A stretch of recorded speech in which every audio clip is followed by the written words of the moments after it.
नमस्कार दोस्तों, आज 8 नवंबर है। 8 नवंबर 2022। आज से 6 साल पहले 8 नवंबर 2016 की डेट भारत के इतिहास में अलग अलग नज़रिए से देखी जाती है। कुछ लोग 8 नवंबर 2016 की डेट को एक ट्रेजेडी मानते हैं, काले दिन के रूप में याद करते हैं, तो कुछ लोग उस दिन को भारत के इतिहास में एक चमत्कारिक डेट मानते हैं और ऐसा मानते हैं कि उस दिन भारत का भविष्य लिखा गया था। भारत की वर्तमान उन्नति का दिन है 8 नवंबर 2016। 8 नवंबर 2016 को शाम 8 बजे भारत के prime minister Narendra Modi TV पर प्रकट हुए और उन्होंने 1000 और 500 के पुराने नोटों को रिप्लेस करने की घोषणा कर दी। उसे ही डिमोनेटाइजेशन कहा गया या नोटबंदी कहा गया। सुप्रीम कोर्ट में एक मामला अभी हाल में ही दर्ज हुआ है और सुप्रीम कोर्ट में इस मामले के तहत भारत सरकार से एक एफिडेविट मांगा है और पूछा है कि भारत सरकार ने किस कानून के तहत नोटबंदी की है। इस मामले पर भारत के पूर्व वित्त मंत्री पी चिदम्बरम का भी कहना है कि ना तो आरबीआई एक्ट में ना भारत सरकार के संविधान में ऐसा कोई कानून है जिसके तहत डिमोनेटाइजेशन अर्थात नोटबंदी की जाए। सुप्रीम कोर्ट ने भारत सरकार से एक एफिडेविट प्रोड्यूस करने के लिए कहा है और कहा है कि 12 अक्टूबर को एफिडेविट कोर्ट में सबमिट की जाए, जिसके वजह से भारत में नोटबंदी की गई है। कोर्ट ने यह भी कहा है कि हमें अपनी लक्ष्मण रेखा पता है, फिर भी हम जानते हैं कि किस कानून के तहत भारत में नोटबंदी की गई है, ये कानून हम जानना चाहते हैं। अर्थात सुप्रीम कोर्ट ने यह कहा कि वो लेजिस्लेटिव अर्थात संसद के फैसले में दखलंदाजी तो नहीं चाहता, लेकिन वो जानना चाहता है कि वो कौन सा कानून है जिसके तहत भारत के प्राइम मिनिस्टर ने नोटबंदी की घोषणा की। इस मामले की सुनवाई 5 सदस्यीय कॉन्स्टिट्यूशनल पीठ कर रही है और इस पर एफिडेविट फाइल हो चुकी है, लेकिन अभी इस पर फाइनल डिसीजन आना है। 8 नवंबर 2016 के नोटबंदी के उद्देश्य के रूप में कुछ बातें कही गई थी। आइए जानते हैं क्या वो उद्देश्यों की पूर्ति हुई है। पहली बात ये कही गई थी कि नोटबंदी के द्वारा काला धन खत्म किया जाएगा। दूसरी बात कही गई थी कि कैशलेस करेंसी को बढ़ावा मिलेगा और कैशलेस इकोनॉमी आएगी। तीसरी बात ये कही गई थी कि बड़े नोटों का चलन कम कर दिया जाएगा और धीरे धीरे बड़े नोट खत्म कर दिए जाएंगे। और अंतिम बात ये कही गई थी कि आतंकवाद पर रोक लगाई जाएगी। आइए समझते हैं कि नोटबंदी के लिए बताए गए ये उद्देश्य कितने पूरे हुए। सबसे पहले पॉइंट पे बात करते हैं, क्या काला धन खत्म हुआ। आइए समझते हैं। भारत में नोटबंदी के समय 15.41 लाख करोड़ रुपए मार्केट में थे। जब नोटबंदी नरेंद्र मोदी ने अनाउंस की, उस समय भारत की मार्केट में टोटल करेंसी थी 15.41 लाख करोड़ की, जिसमें से 99.3% करेंसी भारत के बैंकों में वापस आ गई, अर्थात ज़्यादातर करेंसी रिटर्न बैक हो गई। इससे ये क्लियर होता है कि या तो अनअकाउंटेबल ब्लैक मनी थी ही नहीं या फिर ये सभी व्हाइट मनी में कन्वर्ट हो गई। मात्र 10,720 करोड़ रुपए ही बैंकों में वापस नहीं आए, तो हम ये कह सकते हैं कि 10,720 करोड़ रुपए ही वो पैसे हैं जिसे कि काला धन कहा जा सकता है। लेकिन इसमें भारत के अटॉर्नी जनरल मुकुल रोहतगी का कोर्ट में दिया गया एक हलफनामा है, उस पर भी ध्यान देते हैं। उन्होंने कोर्ट में कहा था कि 3-4 लाख करोड़ रुपए का काला धन भारत में विद्यमान है, फिर भी केवल मात्र 10,720 करोड़ रुपए ही वापस नहीं आए। ऐसा कैसे हो सकता है कि 3-4 लाख करोड़ रुपए जो अनअकाउंटेबल ब्लैक मनी थी वो बैंकों में वापस आ गई। अगर वो वापस आई है तो क्या बैंकों ने जाने अनजाने में नोटबंदी के माध्यम से ब्लैक मनी को व्हाइट मनी में कन्वर्ट कर दिया। इस नाते तो हम ये कह सकते हैं कि नोटबंदी जो है वो ब्लैक मनी को व्हाइट मनी में कन्वर्ट करने का एक माध्यम बन गई। अब सवाल ये है कि अगर अटॉर्नी जनरल जो कि भारत सरकार का लॉ ऑफिसर होता है उसकी बात मानी जाए तो 3-4 लाख करोड़ का ब्लैक मनी वापस नहीं आना चाहिए था, अर्थात 3-4 लाख करोड़ रुपए ऐसे होने चाहिए थे जो बैंकों को रिटर्न बैक नहीं होने चाहिए थे। लेकिन यहाँ तो 10,720 करोड़ रुपए ही रिटर्न बैक नहीं हुए, बाकी सारी करेंसी बैंकों को रिटर्न बैक हो गई। अब सवाल यह है कि क्या काला धन था ही नहीं या काला धन था, तो काला धन जो है वो काला धन व्हाइट धन बनकर या काला धन सफ़ेद धन बनकर वापस आ गया। क्या नोटबंदी काला धन को निकालने में विफल रही, या ये कह सकते हैं कि क्या नोटबंदी ने काले धन को सफ़ेद धन बना दिया। कुछ मामले पर इस पर तर्क किया जाना चाहिए। आइए दूसरे पॉइंट पे बात करते हैं। दूसरा पॉइंट था कि हम कैशलेस करेंसी को बढ़ावा देंगे, अर्थात कैशलेस इकोनॉमी को बढ़ावा देंगे। आइए जानते हैं कि नोटबंदी के 5 सालों के बाद सरकार ने जो डेटा रिलीज किया उसका क्या आंकड़ा कहता है। नोटबंदी के पहले 17.74 लाख करोड़ की करेंसी प्रचलित थी। नोटबंदी के 5 साल बाद यह करेंसी बढ़कर 28.3 लाख करोड़ की हो गई, अर्थात 17.74 लाख की जो 17.74 लाख करोड़ की जो करेंसी थी भारत में प्रचलित, नोटबंदी के बढ़ के वो 28.30 लाख करोड़ की हो गई, अर्थात टोटल करेंसी में नोटबंदी के बाद 58% का जंप हुआ। 58% करेंसी जो है भारत में बढ़ गई। ये तो उल्टा ही हो गया, अर्थात हम कह सकते हैं कि हम तो कैशलेस इकोनॉमी बनने की बात कर रहे थे, यहाँ कैश जो है वो 58% बढ़ गया। जो 17.74 लाख करोड़ करेंसी चलती थी वो बढ़कर 28.30 लाख करोड़ की हो गई, अर्थात नोटबंदी कैशलेस बनाने में न केवल विफल रही बल्कि इसने तो भारत में करेंसी को बढ़ा दिया और कैशलेस को और ही ज़्यादा क्या कर दिया, डिस्करेज कर दिया। कैश बढ़ाने की रिपोर्ट ये खुद सरकार और आरबीआई द्वारा ही जारी की गई। अब आइए तीसरे बिंदु पर बात करते हैं कि क्या नोटबंदी ने बड़े नोटों का चलन कम कर दिया।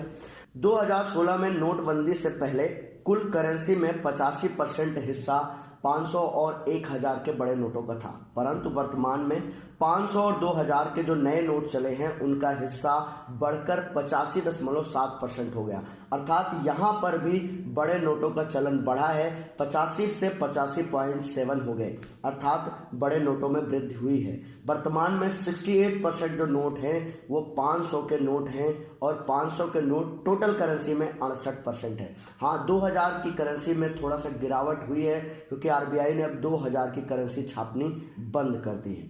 अब आते हैं अगले पॉइंट पर कि क्या नकली नोटों पर रोक लगी। जो सरकार ने कहा था कि नकली नोटों पर रोक लगेगी, इस डिमोनेटाइजेशन या इस नोटबंदी के 2 साल के बाद सरकार का खुद का आंकड़ा कहता है कि 56% नोट 2000 के नकली बरामद किए गए, अर्थात जो टोटल नकली नोट या नकली करेंसी मार्केट में चलती है उसमें से 56% जो है वो फेक करेंसी है 2000 की। इस तरह से हम कह सकते हैं कि बड़े नकली नोटों की में काफ़ी तेज़ी से वृद्धि हुई और 2000 के 56% नोट नकली मार्केट में मूव करने लगे। ये सरकार का अपना डाटा है। अब आइए बात करते हैं कि क्या आतंकवाद पर रोक लगी।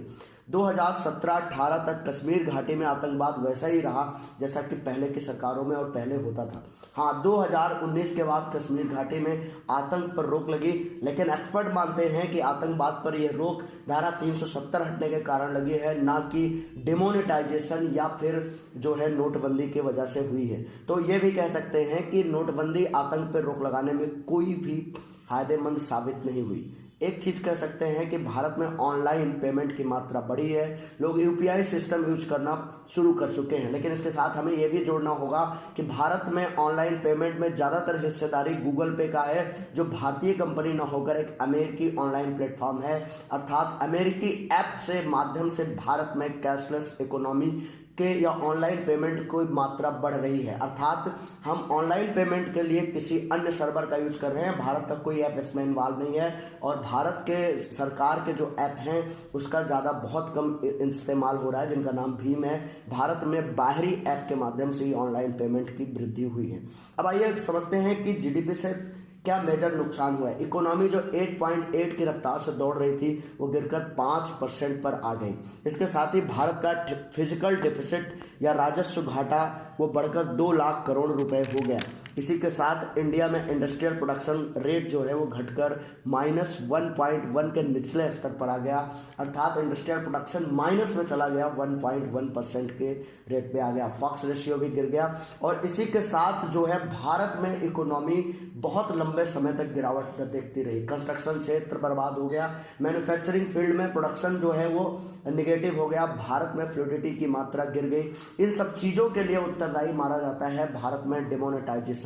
कहा गया कि इससे अमीर लोग बर्बाद हो जाएंगे और धनी लोग जो है वो सड़कों पे आ जाएंगे, गरीबों में उन्नति दिखेगी, लेकिन ऐसा कुछ नहीं हुआ। नोटबंदी के बाद लाइनों में लगे हुए लोग और मरने वाले 70 लोगों में सभी के सभी गरीब या मध्यम वर्ग के लोग थे, एक भी अमीर तबाह नहीं हुआ। ऐसा कभी नहीं देखा गया कि भारत के टॉप 100 अमीर लोगों में से कोई गरीब हो गया हो और कोई गरीब आदमी दुनिया का सबसे बेताज धनी बादशाह बन गया हो डिमोनेटाइजेशन से। डिमोनेटाइजेशन के बाद भारत के पूर्व प्रधानमंत्री मनमोहन सिंह का यह बयान मौजूद है। वो कहते हैं कि इसके क्या क्या नुकसान होंगे। उनका प्रोडक्शन साफ साफ है कि भारत की इकोनॉमी 2 से 2.5 या 3% तक गिर जाएगी। And sir, I would further like to point out that in my opinion, this scheme of monetization, the way it has been implemented, will hurt agricultural growth in our country, will hurt small industry, will hurt all those people who are in the informal sectors of the economy. And my own feeling is that the national income, that is the GDP of the country, can decline by about 2 percentage points as a result of what has been done. This is an underestimate, not an overestimate. Therefore, I feel that the Prime Minister must come with some constructive proposal how we can implement the scheme and at the same time prevent this distress that has been caused to the common people. अब हमारी demand ये है कि भारत सरकार को नोटबंदी के फायदे बताने चाहिए। इसके लिए पार्लियामेंट्री कमेटी बनाना चाहिए, संसद में सवालों का जवाब देना चाहिए और एक श्वेत पत्र प्रोड्यूस करना चाहिए जिसमें बताना चाहिए कि भारत की उन्नति में नोटबंदी ने कितना अहम रोल प्ले किया है। भारत की इकोनॉमिक ग्रोथ में, भारत के इंडस्ट्रियल ग्रोथ में, भारत के विकास में, भारत के चरम युग और अमृत काल लाने में इस डिमोनेटाइजेशन या नोटबंदी ने कितना महान कार्य किया है। क्या मनमोहन सिंह के 1991 के लिबरलाइजेशन से भी बड़ा कदम था यह भारत की नोटबंदी? इस बात पे भी श्वेत पत्र प्रस्तुत कर देना चाहिए भारत सरकार को। इसका ग्लोबल लेवल पर प्रचार करना चाहिए, दुनिया को बताना चाहिए कि नोटबंदी एक शानदार कदम था और इस शानदार कदम को उठाने से दुनिया की सभी बड़ी बड़ी इकोनॉमीज को पीछे नहीं हटना चाहिए। अगर नोटबंदी इतना ही महान कदम था तो सरकार इस पर श्वेत पत्र क्यों नहीं लाती? और एक अगर ट्रेजेडी था तो सरकार इस पे बात क्यों नहीं करती कि क्या भारत की इकोनॉमी को बर्बाद किया गया? क्या भारत की इकोनॉमी को पूरी तरह से विफल बनाने में नोटबंदी का हाथ था या भारत को बर्बाद करने में नोटबंदी का क्या हाल था? आप कितने भी आंकड़े पेश करें, कुछ भी झुटलाएं, दुनिया ये जानती है कि नोटबंदी एक विफल कार्यक्रम था और इसके वजह से भारत दशकों पीछे चला गया। ठीक ठाक रफ्तार से दौड़ती एक इकोनॉमी को बैक गियर में डालकर पीछे की ओर दौड़ाया गया और नोटबंदी भारत सरकार की और भारत के इतिहास और अध्याय का एक काला अध्याय है। इस बात को सरकार किसी भी आंकड़े से झुटला नहीं सकती है।